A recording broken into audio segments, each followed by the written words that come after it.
तो आपको बताएं कि गजा में 2 साल की तबाहकुन जंग के बाद बिलाखिर आगे बढ़ने का एक रास्ता नजर आ रहा है। सब जंगबंदी के मुस्तकिल अमन में तब्दीली करने में मदद करें।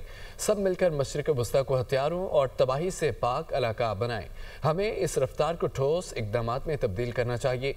गजा के लोग इस्तेहकाम और अमन के मुस्तहिक हैं। सेक्रेटरी जनरल अक़वाम मुत्तहिदा अंतोनियो गुतेरेस का बयान।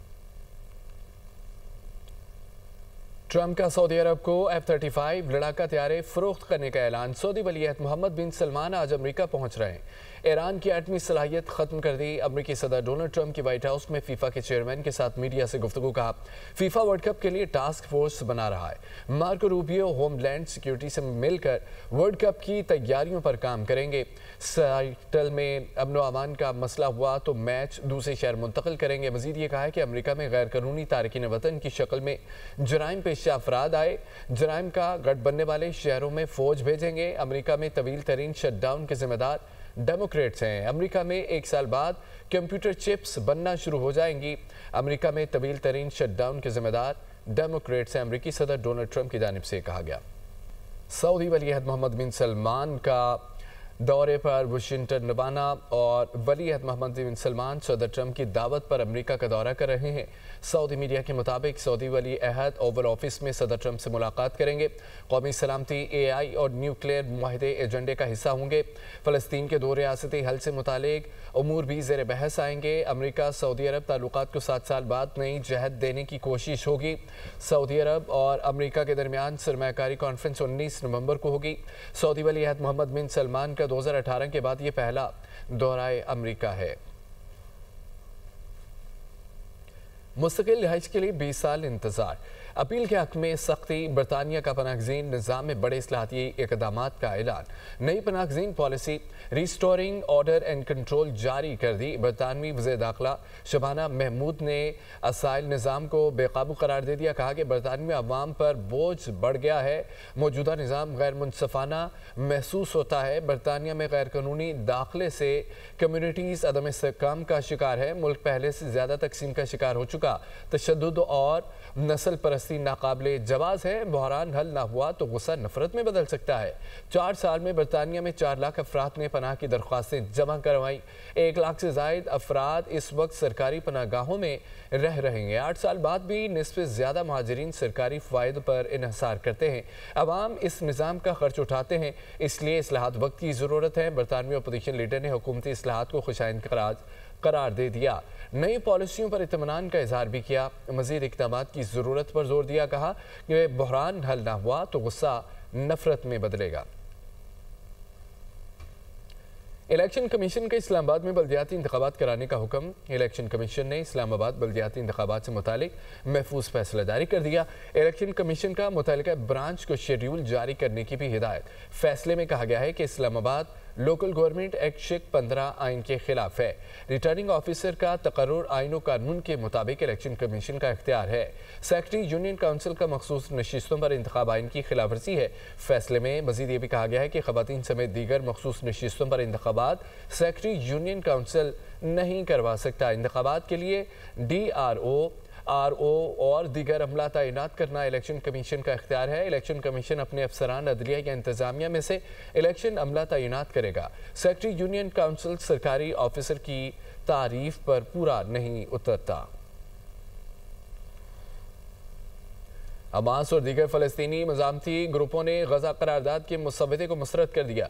अरब मीडिया के मुताबिक हमास का कहना है कि करारदाद फ़लस्तीन की फैसला साजी पर बैरूनी कुव्वतों के कंट्रोल की राह हमवार करेगी। करारदाद से गजा की हुकूमत और तमीर नो गैर मुल्की सरपरस्ती में चली जाएगी।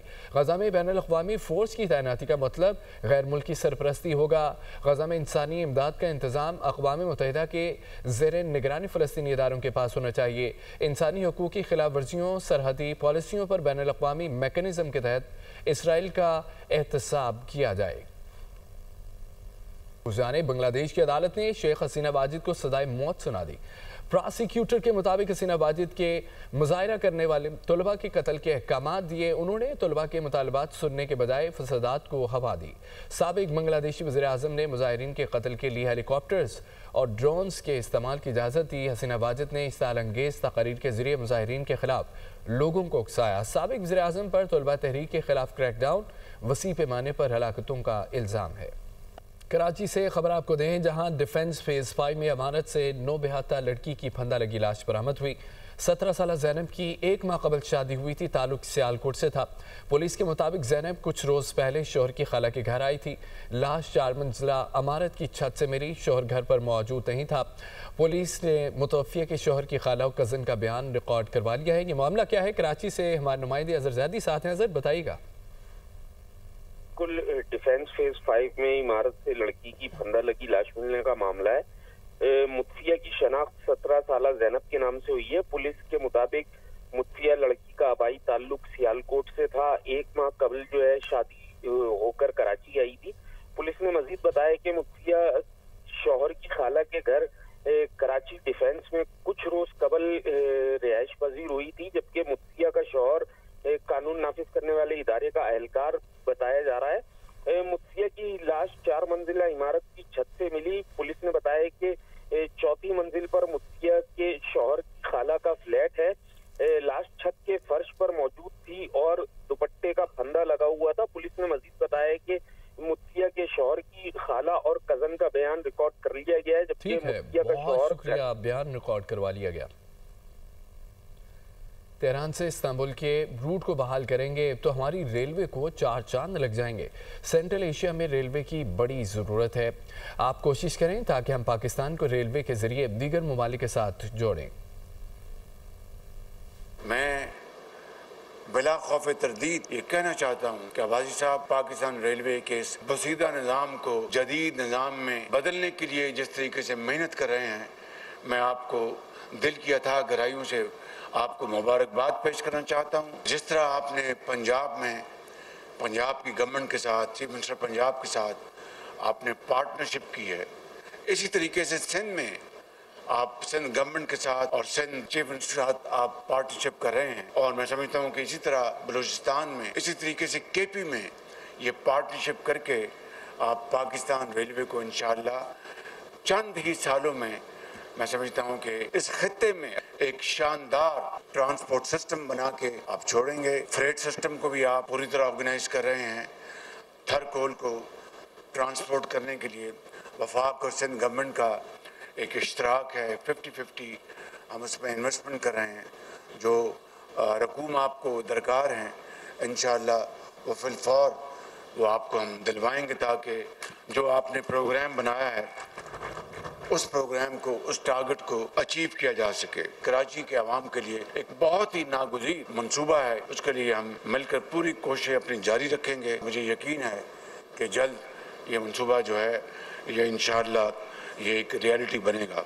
28वीं तरमीम जल्द लाई जाएगी, जल्द पास होगी, जो अवामी इशूज़ पर है। सेनेटर राना सनाउल्लाह का दावा, कहा कि 27वीं तरमीम के खिलाफ जजेस ने इस्तीफ़े देने होते तो उसी दिन आ जाते। एक जज को ये ज़ेब नहीं देता कि वो खुद को सियासी एहतजाज में मुलव्विस करे। किसी ने इस बुनियाद पे इस्तीफ़ा देना था 27वीं तरमीम से मुतासर होके, वो फिर उसी दिन आ जाना चाहिए था जिस दिन 27वीं तरमीम जो है वो पास हुई है। लेकिन 27वीं तरमीम पास करना, आइन को अमेंड करना या उसमें तरमीम करना, ये पार्लियामेंट का हक है।